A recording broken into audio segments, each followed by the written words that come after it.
क्या हो अगर मैं आपसे कहूं कि आपकी बॉडी सिर्फ खून, मांस और हड्डियों से नहीं बनी, बल्कि वो एक इलेक्ट्रिकल सिस्टम है? क्या हो अगर बीमारी का असली कारण बैक्टीरिया या वायरस नहीं, बल्कि लो वोल्टेज हो? आज की इस वीडियो में हम बात करेंगे एक ऐसे डॉक्टर की जिन्होंने अपनी जिंदगी दांव पर लगाकर एक नई मेडिकल थियोरी दी।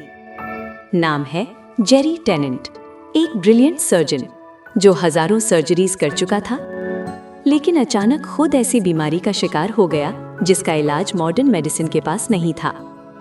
और फिर उन्होंने खोज निकाला वोल्टेज ऑफ लाइफ का रहस्य। डॉक्टर टेनेंट बचपन से ही असाधारण थे। सिर्फ 16 साल की उम्र में हाई स्कूल के वैलेडिक्टेरियन बने। उन्होंने अपनी पढ़ाई होम स्टडी से तेजी से पूरी की, फिर एडमिशन लिया टेक्सास टेक यूनिवर्सिटी में। वहां उन्हें premade of the year award मिला। 19 साल की उम्र में उन्होंने मेडिकल स्कूल ज्वाइन किया, साउथ वेस्टर्न मेडिकल स्कूल। 23 साल की उम्र में वो टॉप 10 स्टूडेंट्स में ग्रेजुएट हुए। रेजिडेंसी की ट्रेनिंग उन्होंने की हार्वर्ड मेडिकल स्कूल और Massachusetts I and year infirmary में। यानी करियर की शुरुआत से ही वो एक्स्ट्राऑर्डिनरी थे। डॉक्टर टेनेंट एक ऑप्थाल्मिक सर्जन थे। उन्होंने 1000 से ज्यादा सर्जरीज यूएसए में और लगभग 2000 सर्जरीज विदेशों में की। लेकिन 1990s में लेजर सर्जरीज के दौरान एक चीज अननोटिस्ड रह गई। जब लेजर पेशेंट की आंख पर लगता था तो माइक्रोस्कोपिक पार्टिकल्स हवा में फैलते थे। उस समय डॉक्टर सिंपल मास्क पहनते थे। किसी ने नहीं सोचा था कि वायरस सर्जन की ब्रेन तक पहुंच सकता है। धीरे धीरे डॉक्टर टेनेंट को एन्सेफेलाइटिस हो गया, यानी ब्रेन इन्फ्लेमेशन। उनकी मेमोरी चली गई, वो प्रिस्क्रिप्शन लिखना भूल गए और एक दिन में 16 घंटे सोने लगे। वो सर्जन जिसकी उंगलियां लेजर पर मिलीमीटर प्रिसिशन से चलती थी, अब साधारण शब्द भी याद नहीं रख पा रहे थे। पेशेंट सामने बैठा होता लेकिन दिमाग ब्लैंक हो जाता। और फिर आई सबसे डरावनी चीज, सिवियर फटीग। दिन के 16 घंटे सोना, फिर भी शरीर में ऊर्जा शून्य। डॉक्टर्स ने कहा अब कुछ नहीं हो सकता। 30 नवंबर 1995 अपने करियर के पीक पर उन्हें रिटायरमेंट लेना पड़ा। सोचिए, एक ब्रिलियंट सर्जन अचानक हेल्पलेस पेशेंट बन गया। लगभग 7 साल तक वो मेंटल फॉग में रहे। सिर्फ 2-3 घंटे दिमाग काम करता था, फिर जैसे स्विच ऑफ हो जाता। मॉडर्न मेडिसिन के पास कोई सोल्यूशन नहीं था। तभी उन्होंने सोचा, अगर मुझे ठीक होना है तो मुझे खुद रिसर्च करनी होगी। उन्होंने सेल्यूलर बायोलॉजी पढ़नी शुरू की। हर बायोलॉजी बुक में लिखा था सेल्स नैरो पीएच रेंज में फंक्शन करती हैं। लेकिन पीएच क्या है? हमने स्कूल में सीखा पीएच एसिडिटी और एल्कलिनिटी मापता है, लेकिन असल में पीएच एक इलेक्ट्रिकल मेजरमेंट भी है। PH scale hydrogen ion concentration दिखाता है और हाइड्रोजन आयन मतलब चार्ज। यहीं से डॉक्टर टेनेंट ने समझा बॉडी एक बायो इलेक्ट्रिक सिस्टम है। हर सेल एक टाइनी बैटरी की तरह है। हर हेल्दी सेल को लगभग -25 मिलीवोल्ट्स चाहिए। टिश्यू रिपेयर के लिए वोल्टेज बढ़कर -50 मिलीवोल्ट्स होना जरूरी है। लेकिन अगर वोल्टेज गिरकर -15 मिलीवोल्ट्स हो जाए तो सेल अपनी एनर्जी उत्पादन क्षमता खो देती है और शरीर कमजोर हो जाता है।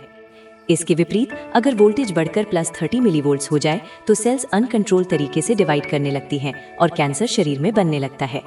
यानी सेल्यूलर वोल्टेज ही शरीर की एनर्जी, रिपेयर और डिजीज प्रिवेंशन का मुख्य रेगुलेटर है। और जब एनर्जी नहीं तो डिटॉक्स नहीं, रिपेयर नहीं, इम्यूनिटी नहीं।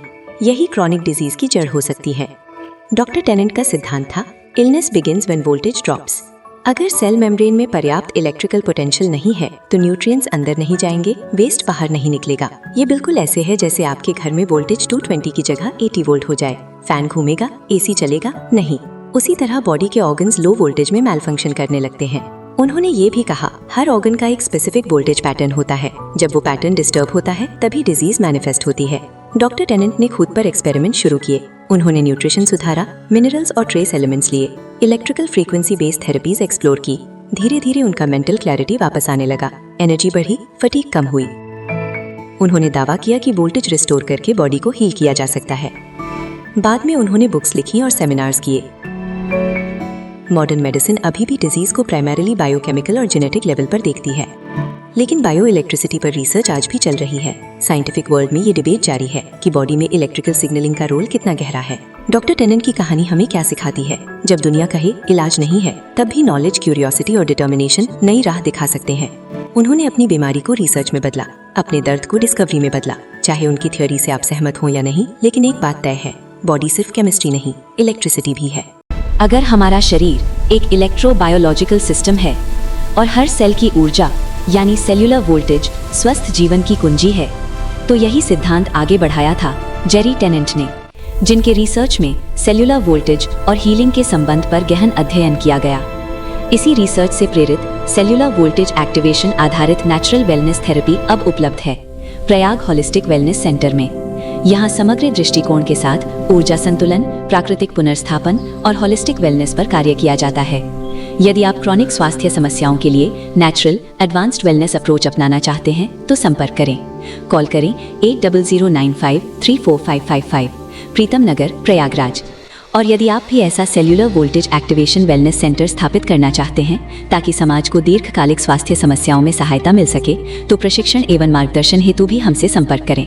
प्राकृतिक स्वास्थ्य की दिशा में एक नया संकल्प, प्रयाग होलिस्टिक वेलनेस सेंटर।